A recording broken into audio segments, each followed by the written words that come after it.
80 years ago, the Imperial Japanese Army forces brutally murdered more than 300,000 Chinese people in Nanjing, then the capital of China. The death toll of the massacre exceeds that of the atomic bombs in Hiroshima and Nagasaki combined.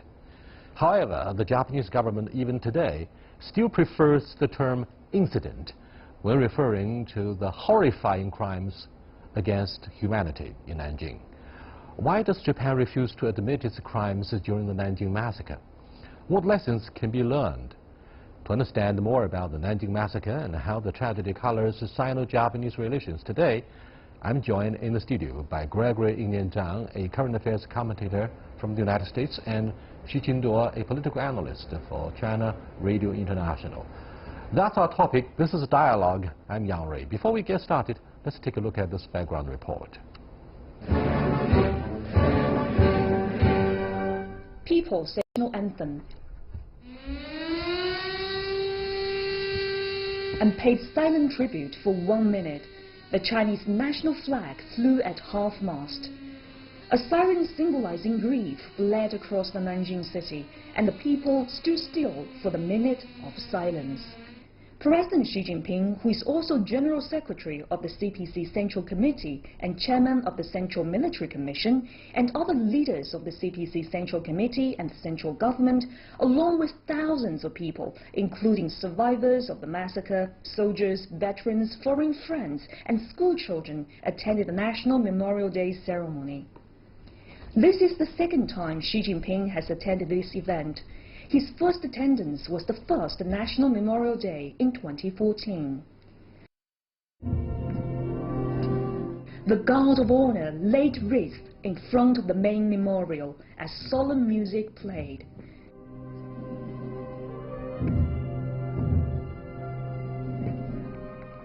Yu Zhengsheng, chairman of the National Committee of the Chinese People's Political Consultative Conference, delivered a keynote speech.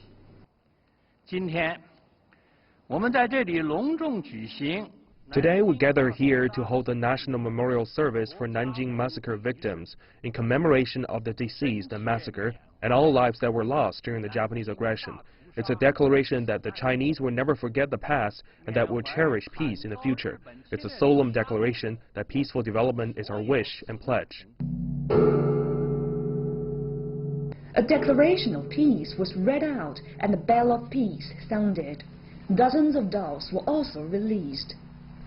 In 2014, China's top legislature designated December the 13th as a National Memorial Day for the victims of the Nanjing Massacre. This year's ceremony marks the 4th Memorial Day and the 80th anniversary of Nanjing Massacre. Survivors and descendants of international friends said it's very significant to host this event. I think if we do not understand and remember our history, we are doomed to repeat it. And I think it's very important. I am so moved because the CPC and our government, as well as our General Secretary Xi Jinping, have officially recognized how my father died. Ceremonies also took place at other mass grave sites around Nanjing to mark the anniversary. Just as many people said, the event is held not to continue the hate, but to raise people's young for peace and to build a better future. My very first question is actually about why President Xi Jinping decided to turn the annual commemorative event into a National Memorial Day, and this is the second time for him, the highest leader of China, to attend the ceremony and pay tribute to the war dead. I would say Xi Jinping has a very good reason to do things like that, because in China today, this incident or this tragedy happened 80 years ago. We cannot live in the past. We have to go beyond the hatred, beyond these concerns, and look at the present and the future. So the strong message given this morning in the ceremony, is simply that we have to consider peace, consider cooperation, consider other positive activities to improve our situation in China today, and also allow China play a larger role to promote prosperity and peace in Asia, including, of course, interaction with Japan to the job together as partners from now on. Qingde, what do you think of the high-profile approach by the Chinese senior leadership to attend the commemorative event in Nanking? Do you think it aims to showcase our bitter memories about the war and the war itself, particularly the war atrocities by the Japanese Imperial Army? Obviously, it goes beyond, remembering the war and the atrocity, cruelty caused by the Japanese militarism. I think, why we are remembering what happened 80 years ago is to see that, we have to remember history, because we don't want history like this to be repeated. Holocaust, Nanjing Massacre, things like this can never be repeated in any country, any place in our globe. And for Jewish people, they remember, they have their own Memorial Day to remember what happened during the Second World War, the massacre, the Holocaust, against these innocent victims, innocent civilians. Very similar situation in Nanjing, not only the soldiers, but also the civilians, women and children. So we remember this not to prolong the hatred against what happened, against the atrocity of the Japanese militarism 80 years ago, but also to make sure, what we need to learn, what we need to do enough research, thorough research, and prevent something from happening again. What alarmed me today, however, is few world media players ever gave any apparent or sufficient media coverage about the commemorative event in Nanking today. And that reminds me of a book written by Rana Mehta, someone from Oxford University, talking about why China is a forgotten ally in the Second World War. Now, why do you think the Jewish people have been able to successfully promote that part of history, to remember and to pay tribute to the Jewish victims, whilst in sharp contrast, the influence of Nanking Massacre seems to have been marginalized for most of the world media players? I think one of the reasons for this very important historical events being neglected at the very beginning is that from 1950 on until the 70s, for example, China is busy with many internal events, and the attention is not paying to this particular historical event. However, after 1970s, there are more scholarly writings appeared, particularly, for example, later when Iris Chang, a journalist, Chinese American in the United States, published her book, The Review of Nanking, so opened up a lot of discussions on the issue. So in Germany, it's a different story, because Germans have decided to negate the things done by Hitler and his Nazi parties, decided to make it into law. You cannot advocate Hitler, you cannot pay respect to him. But in Japan, for various reasons, this has not been done to that extent. Nevertheless, I do believe there are also outstanding Japanese figures. For example, several former prime ministers have done their very best to promote Sino-Japanese friendship and world peace. So it's a matter of degree. There must be many reasons behind the lackluster promotion of this event, the most tragic chapter of the Pacific War during the Second World War. Qingde, isn't this a good idea for the two sides of the Taiwan Strait to get united and crusade against the Japanese militarism, highlighting the wartime atrocities by Japanese? However, DPP, the pro-secession political force in Taiwan, I believe would downplay the significance, because the first generation of DPP leadership actually sought shelter in Japan. In Japan. So yes, it's probably a natural happening. They are very pro-Japan, and in terms of a security situation, they are looking at United States and Japan to offer some protection in the unhappy scenario in terms of their relationship with the mainland. When it comes to the remembering, what happened 80 years ago, I do think, the mainland and Taiwan, they should work together, because we are all Chinese, and and we all suffered, or our ancestors all suffered at that time. And this is, the facts, true facts happened 80 years ago. That should not be forgotten, simply for the political convenience of today. And to answer beyond this question, you mentioned about why there's little coverage in the global media, especially Western media.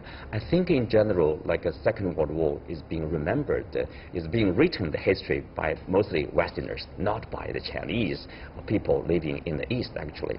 For example, they say Second World War started in 1937 until 1945. But actually before that, in the early 1930s, the Japanese invaded China. The invasion of Manchuria exactly. by the So Imperial Army. to us, And that's the war, the start of a war.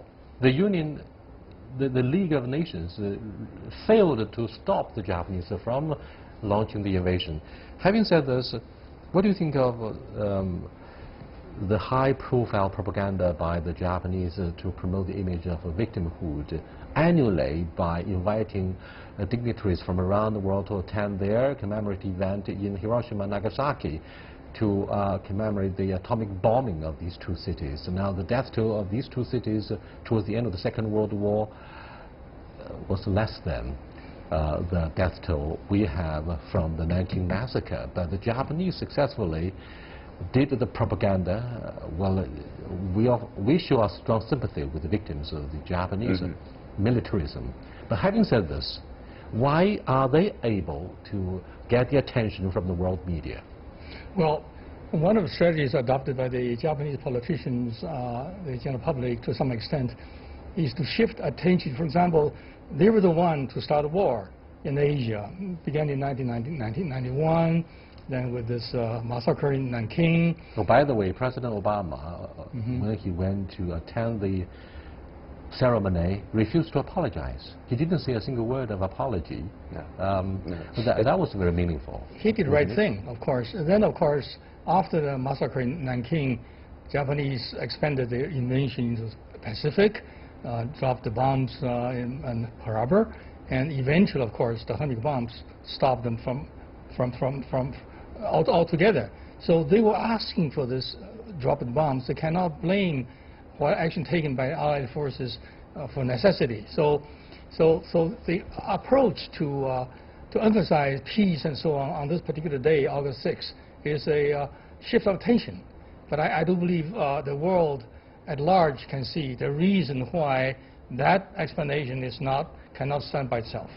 They are not peacemakers. No, you have to go back to the origin of the war, right? Why the Americans dropped the two bombs against the Japanese, and for one thing, of course, they successfully somehow mixed this what happened after the bomb and also with the nuclear development. They said they are anti-nuclear weapons, they are anti-nuclear development. In that sense, they do gain the support of the people, peace-loving people. They say, oh, no nuclear weapons, but somehow they make themselves like the victims of the war. That's totally wrong. That's rewriting history. They attempted to portray themselves as the victims, as if they were not the perpetrators of the crimes against humanity. But actually, dropping the bombs saved lives.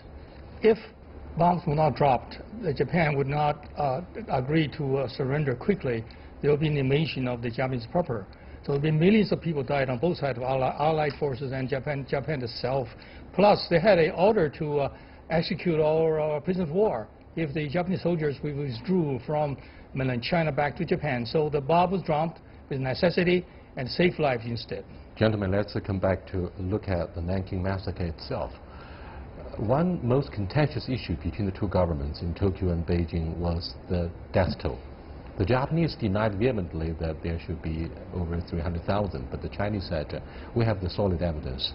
What are your thoughts about the discrepancies between the two sides when it comes to the exact number? Obviously, Japanese had every reason to minimize the number of victims caused in this atrocity in Nanking.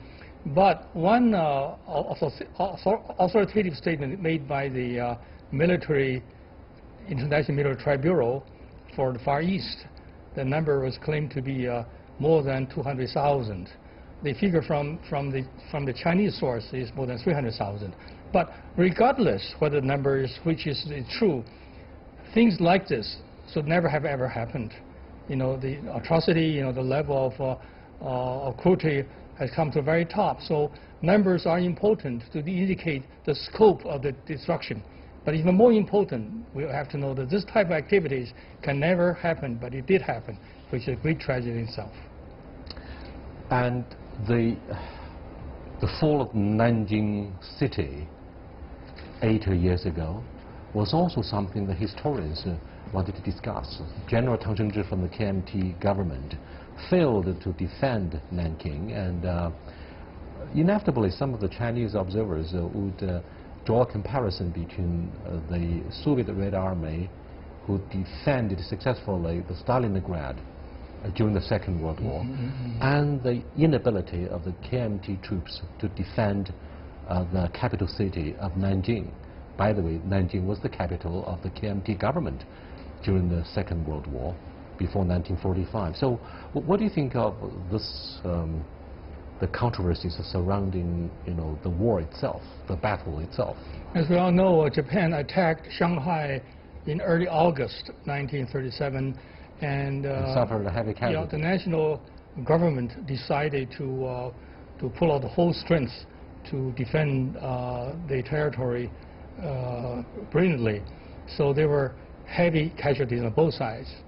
And then, of course, by the time that battle was over, the strength, military strength of the KMT was greatly reduced. So they had no more reserves strong enough to defend Nanking itself. I also believe in the process, the command coming from the Chiang Kai-shek was not effective. So they have Tang Cheng-zhi to stay in the city symbolically, but defense was almost not effective at all. So I think it's a good strategy at long last. When Japanese invaded Nanking, they had this free day for themselves, to kill innocent citizens plus the disarmed soldiers. So this is a great tragedy. And don't forget, the Japanese Imperial Army also suffered a humiliating loss in the Taizhuang battles. A very decisive battle between the KMT troops and the Japanese army. So they wanted to retaliate. Now the ramifications of the Japanese defiance and arrogance, reluctance to accept the Nanking Massacre. Let me go back to Germany. Former German Chancellor Braun fell on his knees in 1970 in front of the monument for Jewish victims. In exactly the same year he won the Nobel Peace Prize. And as a result, the German government got integrated with European countries successfully. Today it assumes the regional leadership as the most robust and dynamic powerhouse of the European economy. Legislation-wise, Germans did a good job. So we are wondering aloud why the Japanese refuse to learn from Germans in, for example, not visiting the Yasukuni Shrine again. This place honors 14 Class A war criminals. Imagine, it's very hard for German politicians to pay tribute to Nazi officers in the graveyard. No, it's impossible. Would be ridiculous. It's impossible. I think for the Germans, they do recognize and do realize there's a full consensus that they were on the wrong side of history during the Second World War, and then they were morally wrong. But for the Japanese, they're a different background. They thought they at that time were representing the Asian people against the white people, against the invasion from the Westerners. Secondly, they would say, there's a colonization of India by Britain, Vietnam by France, and also Philippines by the U.S. They say, why can't I colonize China or Manchuria? So somehow they justified their behavior, the brutal behavior, by behaviors of other powers. They say, I'm not somehow creating this chaos, this problem. I'm trying to save the Asian people from the Western by killing the Chinese in their thousands. Of course, this is unjustified attempt trying to whitewash their behavior. And also at the last, they were bombed to surrender by the Americans, not by the Chinese. Somehow they say, they so from their heart, they are reluctant to offer apology to the Chinese people, to the Korean people. And the 1 million Japanese Imperial Army in northeastern China or Manchuria were actually defeated by the Soviet Red Army, they said. So these Japanese are hopelessly, arrogant. They have their own account about the history. How difficult is it for the two governments to really improve the bilateral relationship? Next year, we're going to see the 40th anniversary of the China-Japan Friendship Treaty. And this is a landmark document, one of the few important documents that laid the groundwork for a healthy development of the most important bilateral relationship in Northeast Asia. This relationship actually declined sharply since the alleged nationalization of the Diaoyu Islands about 5 years ago.